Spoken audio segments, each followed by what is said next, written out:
Salut à tous, c'est Ryan pour Totis et aujourd'hui je reviens pour vous parler du BTS Communication et pour ça je suis accompagnée d'Inès, étudiante en première année de cette formation. Salut Inès. Bonjour Ryan.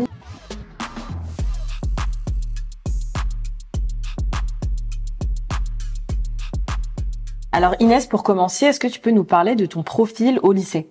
Bien sûr, du coup j'ai fait un bac scientifique avec les spécialités physique et SVT en terminale. J'avais également l'option maths complémentaire. Du coup c'était assez compliqué pour moi. En première ça allait, donc du coup j'avais la spécialité maths et pas l'option maths complémentaire. Mais arrivé en terminale c'était beaucoup trop dur pour moi, donc j'ai changé d'orientation pour mes études supérieures. Inès, est-ce que tu peux nous parler de ta formation qui est le BTS Communication ? Du coup, le BTS Communication se fait dans un lycée et c'est un BTS qui a pour but de voir les stratégies de communication, les outils qu'on utilise afin d'aller dans une entreprise par la suite ou dans une agence. Il y a également beaucoup de diversification derrière. Pourquoi est-ce que tu as choisi cette formation et est-ce que Parcoursup, ça s'est bien passé pour toi ?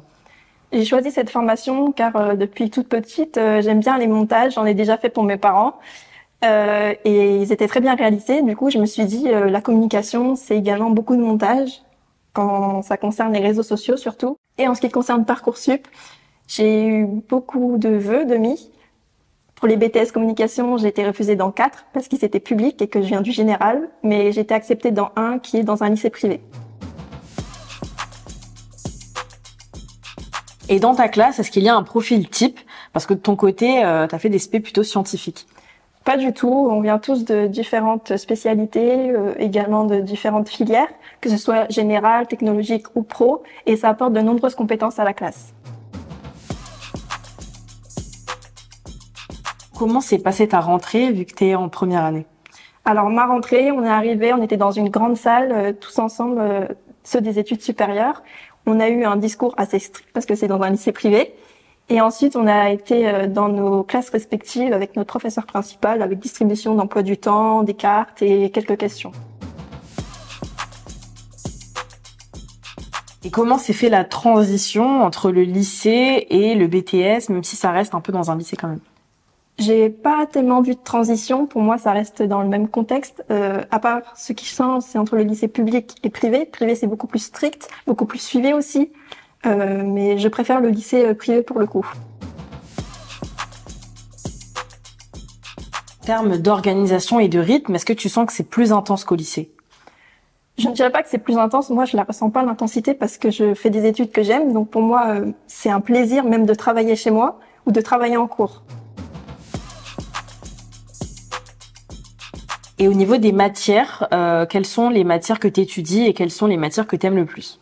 Alors du coup, en BTS Communication, il y a le tronc commun qui est similaire à tous les autres BTS, avec l'économie, le droit et les langues vivantes. Donc il y a une langue, la LV1, qui est pour moi l'anglais. Mais on peut avoir également une option LV2, et j'ai pris donc espagnol.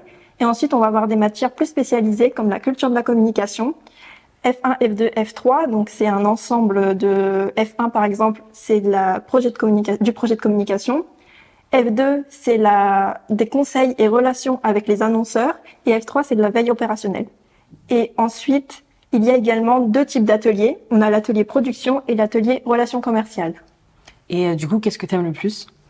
Je préfère les ateliers car c'est de la pratique et on met vraiment en œuvre des choses, des compétences. Il y a également de la personnalisation parce qu'on doit être créatif, mais également on produit de vrais projets qui vont vraiment avoir lieu au sein de la ville, par exemple. Et le fait d'avoir eu des spé plutôt scientifiques, est-ce que ça t'a créé quelques difficultés, notamment pour le droit ou l'économie, par exemple ? Je n'ai pas eu de difficultés, on est très bien suivi, c'est très bien expliqué. Et puis justement, le côté scientifique m'a permis, par exemple, on voit tout type de couleurs par rapport aux affiches, tout ça, et ça m'a permis de déjà avoir des compétences dans ce domaine. Globalement, même si tu aimes beaucoup ta formation, est-ce que tu as rencontré des difficultés ? Et si oui, est-ce que tu as des conseils pour les gens qui nous regardent pour justement passer au-dessus ? Alors les difficultés, on va les retrouver plutôt dans les cours théoriques, F1, F2, F3. Et c'est beaucoup d'apprentissage, je dirais même quasiment du par cœur. mais ça se travaille.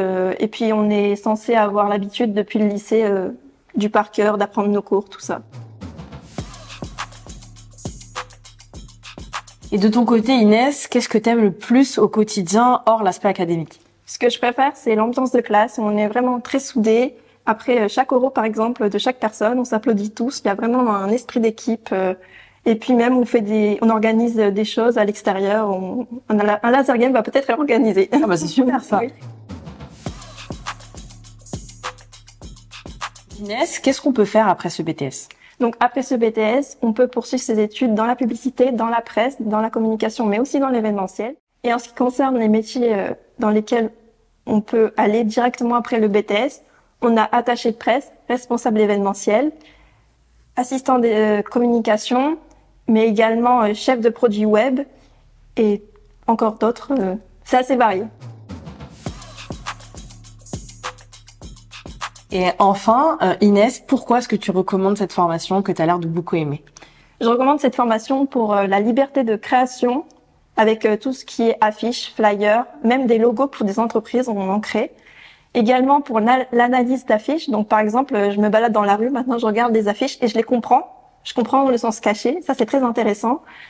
Et puis également l'esprit d'équipe, parce que être en communication, c'est travailler avec une équipe. Et ça, je trouve ça vraiment intéressant, ça crée des liens.